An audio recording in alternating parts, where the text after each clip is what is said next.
Minha família nunca acreditou em mim, que então a dona da empresa em que trabalhamos fez uma grande revelação. Olá! Seja bem-vindo! Curta, se inscreva e ative as notificações.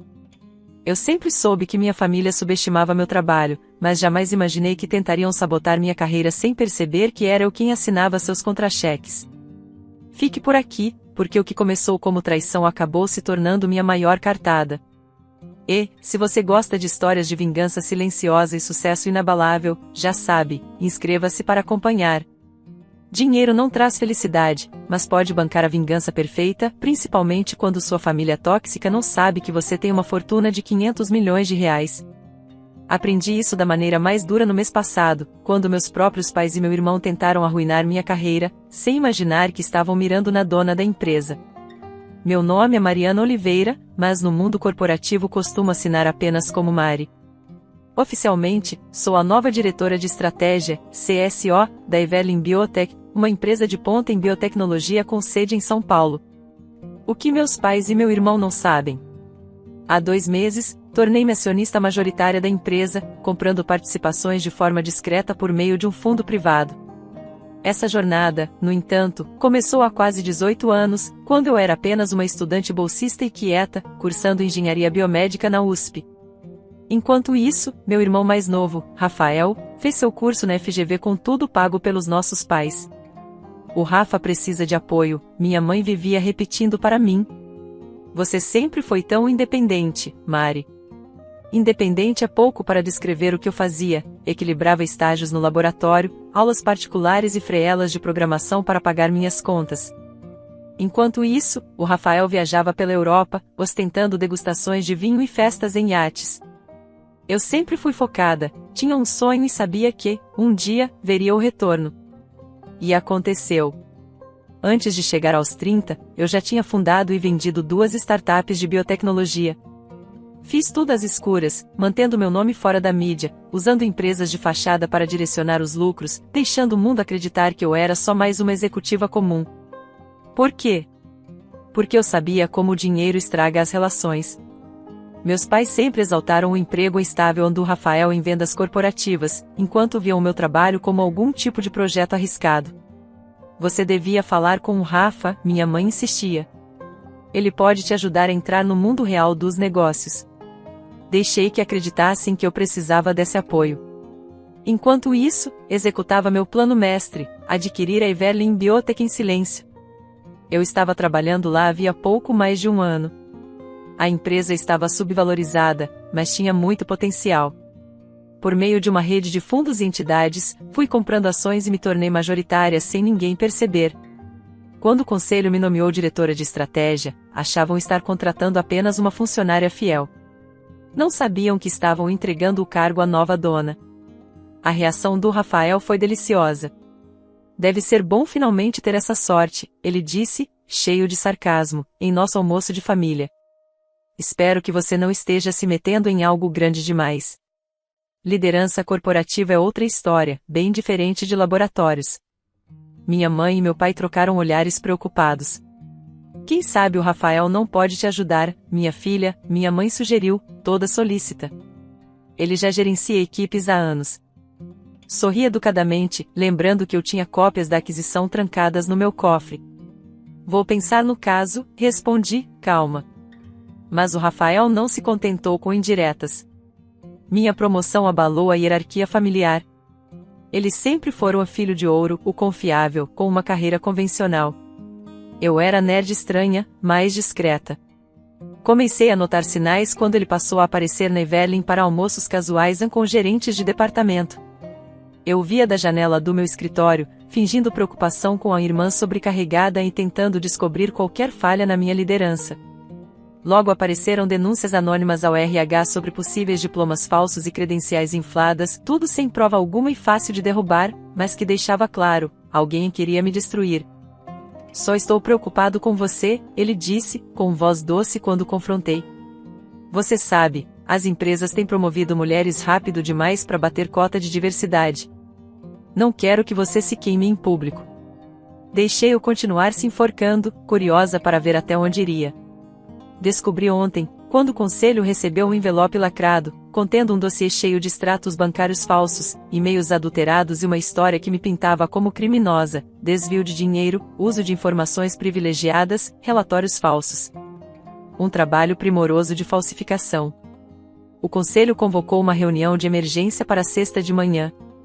O Rafael deve ter ouvido rumores na empresa dele, pois, no jantar, ele estava exultante.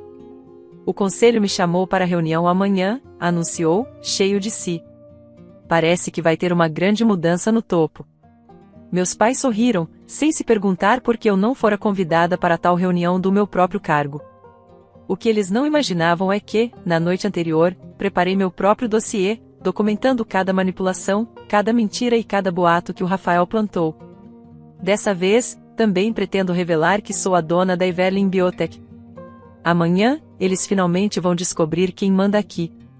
E, se você acha que o Rafael vai escapar, é melhor se inscrever, porque o próximo capítulo muda tudo. Eu deveria estar furiosa, arrasada por meu irmão querer destruir minha carreira, e por meus pais terem ido com gosto assistir ao que achavam que seria minha demissão. Mas, ali no meu home office, cercada de extratos falsificados e e-mails forjados, me sentia estranhamente em paz. O golpe do Rafael me deu o palco perfeito para encerrar não só a traição dele, mas anos de subestimação, descaso, invisibilidade. Às vezes, a melhor vingança é deixar que a pessoa pense que venceu, até o instante em que percebe que nunca esteve no controle. A reunião estava marcada para as 9 horas em ponto. Minha família chegaria certa de que veria minha queda. Mas descobriria por que não se deve apostar contra a pessoa quieta no canto, principalmente quando é ela quem é dona da mesa. Cheguei cedo a Everlin na sexta, só para assistir ao show. Às 8h45, bem pontual, lá veio o Rafael desfilando no saguão, no seu melhor terno. Meus pais vinham atrás, animados para uma vitória que não conquistaram. O conselho já pode nos receber? Ele perguntou à recepcionista, radiante, quase cantando de felicidade. Do meu escritório no andar de cima, vi quando foram conduzidos à sala de reuniões. Em seguida, chegaram os conselheiros, todos sérios, como eu havia combinado. Às 9 horas em ponto, respirei fundo, levantei e segui para lá. Hora de começar. Marcos Lima, o presidente do conselho, já falava quando entrei. Essas alegações contra a senhora Oliveira são extremamente graves. Desculpem o atraso, falei, sentando-me em meu lugar. O Rafael se virou para mim, confuso, mas ainda pomposo. Mari, está é uma sessão fechada. Você não foi convidada. Olhei para o conselho, serena. Na verdade, convidei a mim mesma. É difícil fazer uma reunião sem a dona da empresa. Aquele silêncio foi delicioso. O queixo do Rafael caiu, minha mãe piscava sem parar, meu pai parecia ter engolido um limão. Do que você está falando? O Rafael balbuciou.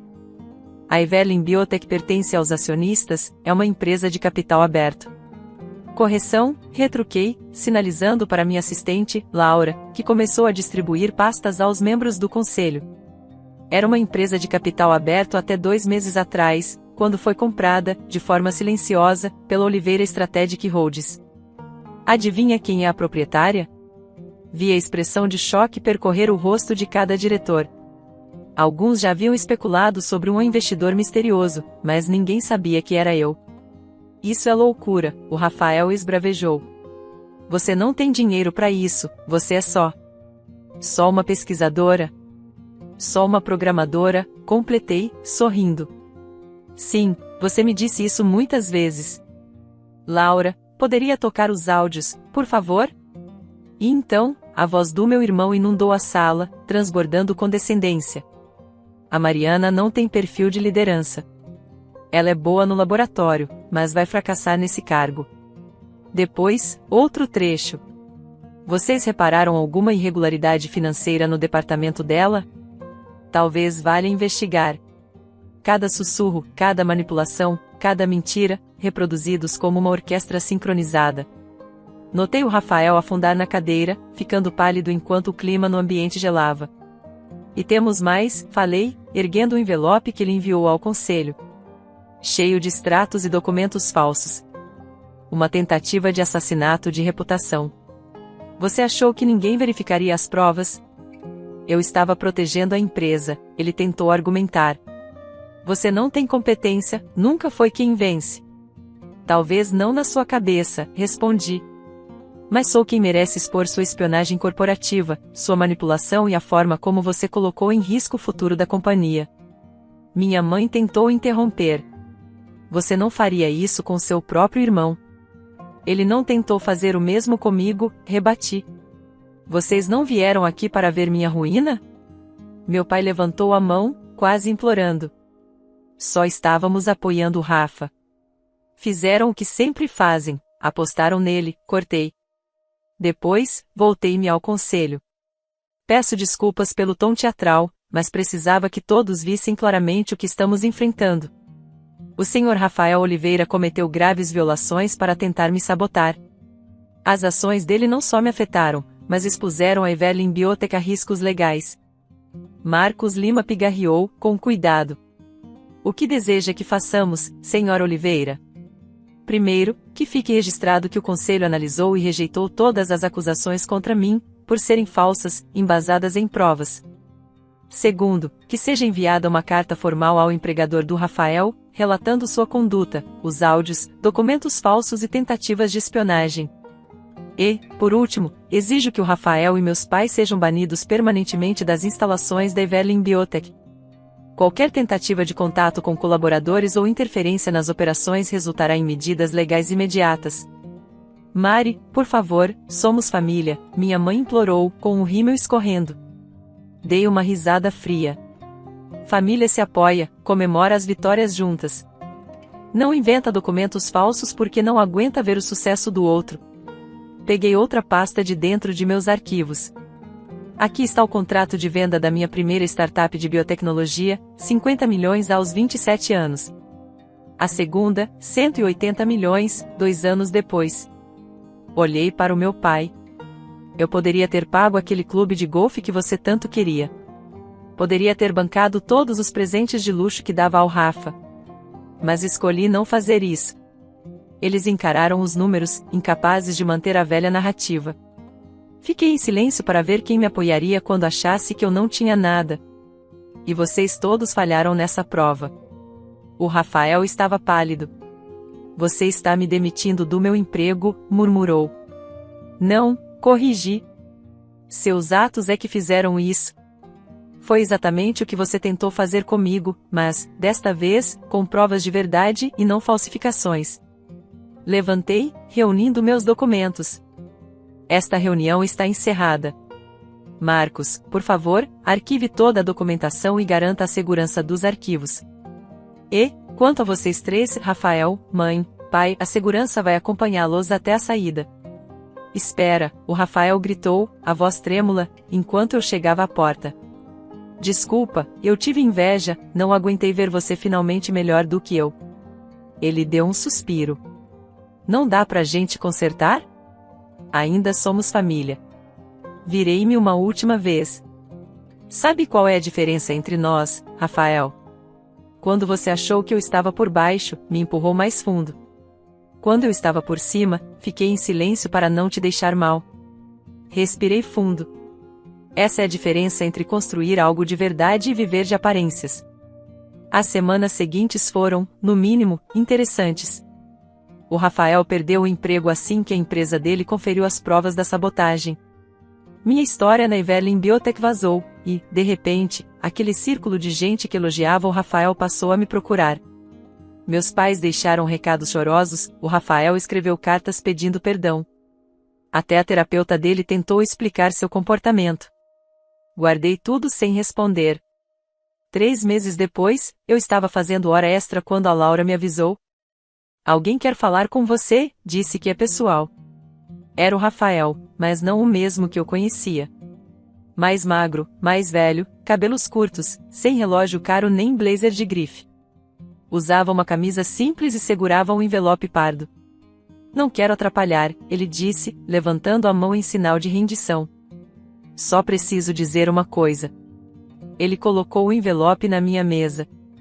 Aqui tem tudo, senhas, contatos, informações que juntei enquanto tentava te derrubar. Também vou enviar uma carta para o conselho e para meu ex-empregador, assumindo tudo. sem desculpas. Fiquei em silêncio, analisando-o. Por que agora? Perguntei. Porque você estava certa, ele admitiu. Eu não estava construindo nada, enquanto você construía.